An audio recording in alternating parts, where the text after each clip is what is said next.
Chibai ule hei GPay reward kadonga tun chu GPay reward claim dan chi rang te kha in en chin don te ang GPay a kanan lu tanga heta hi reward khalo omai reward hon tur lom chau mai ha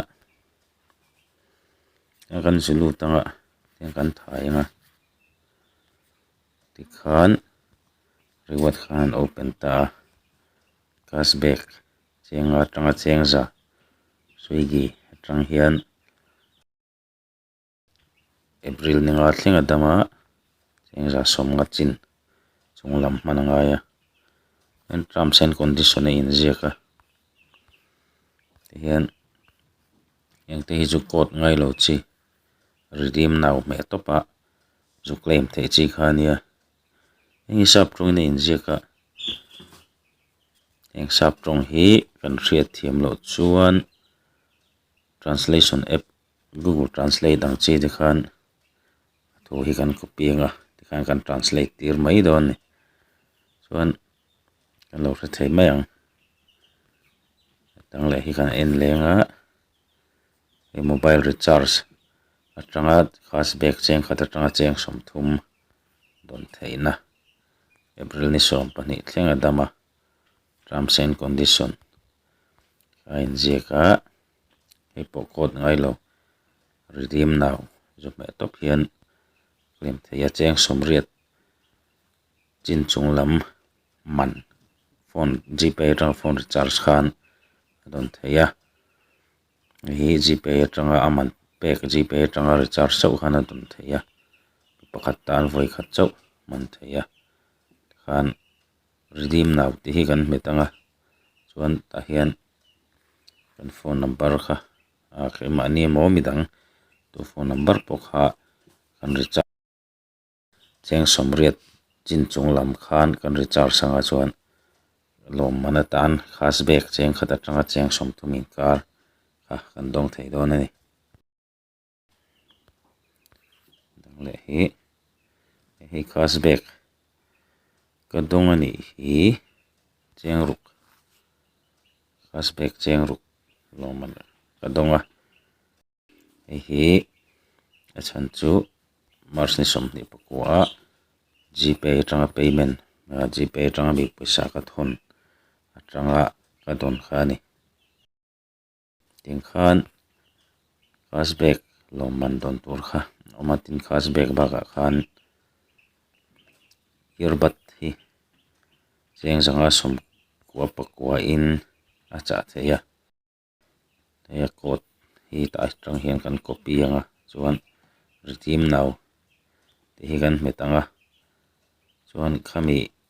shopping site a khan kan zulu tang hei cheng sang ni zakwa som ko pakoman khania chuan buy now te hi kan metanga ta hian kanan long press anga kan pay sanga chuan apply ti hi kan metanga cheng sang ni zali lai ha kan save anga chuan cheng zanga som ko pakwa in kha bluetooth earpod kha kan cha thei don ni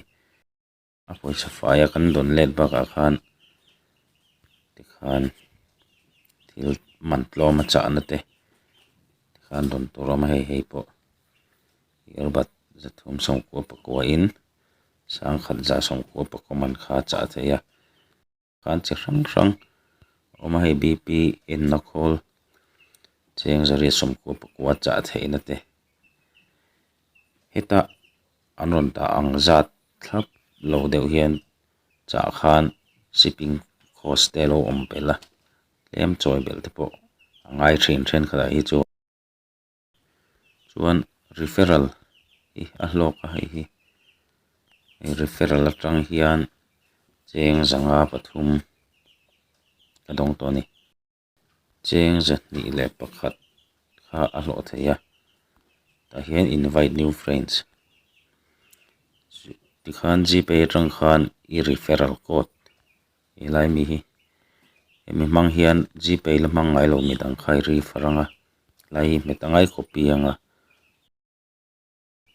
i referral code atanga GPay lo siam te khani nisom ni pariat chunga GPay atanga poisa mi an thon khan cheng za pakhat idonganga mana chuan ei pona som i referten GPay atanga cholkar li chung payment an lo ti khan cheng za idon bel le theya chubaga chuan hei cheng som ni pakhat donna om boka hei chu GPay lo mang to thin nisom ko chung nisom kwa le ai rei mang to lo te kha mang thar le turin i referral code khai va thonanga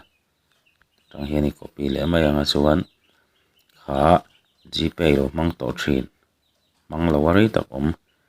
khami ten an lo i code tangan lo man thar le khan nisom ni pariat chunga GPay atanga poisa an thon chu khan cheng som ni pakhat idong thei don bok ani tikhan riwat sang kha